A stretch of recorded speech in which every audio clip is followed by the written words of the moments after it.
What is up, people? It is Vikchen, and I'm here to show you how you can cleave in Epic 7, even if you started in 2026 with the New Era update. Cleave in RTA isn't just about limited or collaboration heroes that are not available anymore, like Freerun. It's more so about understanding your strengths and weaknesses while playing to your strengths every single time. And in this guide, I've created a simple cleave framework, or some might call a flowchart, that you can follow or apply to your own game so that you can reach your desired rank. Note, results may vary depending on your gear, but just know heroes are no longer a limitation with all of the amazing rewards that the New Era update provides.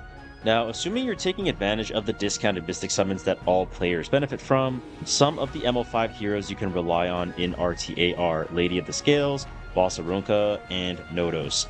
Genesis Ross being free after 2 weeks should be no surprise, which is why he's in this spot as well. But to get started, make sure you pre-ban Harsetti and Valiant in every single game. This is the most important step, otherwise everything else will fall apart due to their unique passives taking over the game. And these are your core first picks. If one of them are pre-banned or stolen during the draft, pick the next one in line from left to right. They will be just fine. Since we are talking about cleave, you want to pick up aggressive early picks that support your opener. Units like Witch of the Mere Tenebria, Tactical Archetype Koli, or Spirit Eye Celine really dictate the pace of the game and sets you up for an aggressive draft. Now, mind you, I did put Spirit Eye Celine in here because you can buy her for $10 in one of the early Moonlight packs, which I hope you didn't skip out on because that is infinite value. And at this stage, you're still flexible to decide which opener pairs the best with your first two picks. There are a lot of different cleave options in Epic 7, but I'll be focusing on these two in particular, Renak and Amid, which you can receive from the Milestone of Radiance. Renak performs exceptionally well against squishy targets, but his defense penetration allows him to shred through strong openers like Boss Arunca. Amid performs exceptionally well against low-tempo teams by her ability to provide combat readiness and skill nullifier to your team. This lets you run over opponents who pick two passively. And I'll show you how to utilize each opener in real games. Okay, so we're going to go ahead and follow the guidelines, right? We're going to go with the Harsetti and Valiant pre-bans. And luckily we are first pick this time around, so hopefully you were able to get your hands onto Lady of the Scales, but she is banned out. So I will go ahead and pick up Genesis Ross, assuming that you did not get Nodos or Boss Arunca. Alright, so the enemy is going to go ahead and pick up Nodos and Empyrean Ilnav, so I definitely want to apply pressure onto his team.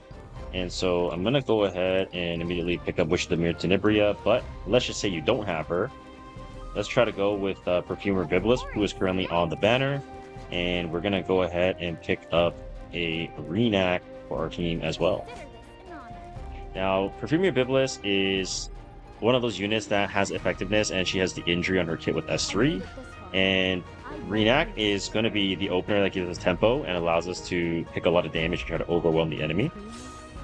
And looks like he goes for Christie and Monarch of the Sword Issyria, which is a big counter unit. So I'm going to go ahead and pick up Mort, which is in the 4th and 5th picks, as you can see. And additionally, I want to pick another character that's going to allow us to land the debuffs that we're going to need, or, in fact, rather, go for really big damage. So I am going to want to maybe think about going for Afternoon Soak Flan, maybe, or even going for like a Robin to just go try to land my debuffs onto them. Could be kind of interesting. And so, because Robin is an RGB, pick up that Robin. And Robin did recently get buffed as well, with her Assassin's Pledge getting reworked a little bit from the recent balance patch. So this combination of units can be pretty strong. We're going to go ahead and ban out the Bunny Dom as it gives immunity and stuff. And off we go. Let's see what happens.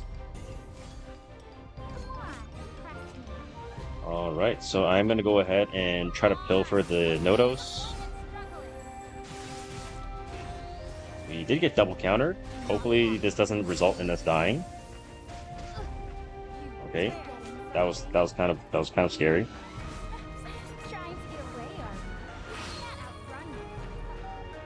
And now we're going to go for the S3, throw out our damage. I don't believe we're going to be able to actually tag this. I don't think we're going to be able to tag this. So I'm going to try to dispel the Ilnav, because I need the Ilnav to die, as this Ilnav is going to be the cleanser in this team. Oh, we land 3 burns. That's massive. I'm going to Soul Burn S3 from the Assassin's Pledge and detonate all the burns.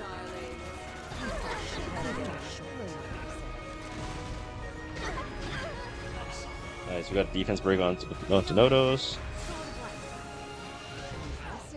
Robin might die here. We were able to proc the Holy Sacrifice, and now Biblis is going to be able to get the turn. Monarch of the Sword Iceri is going to move.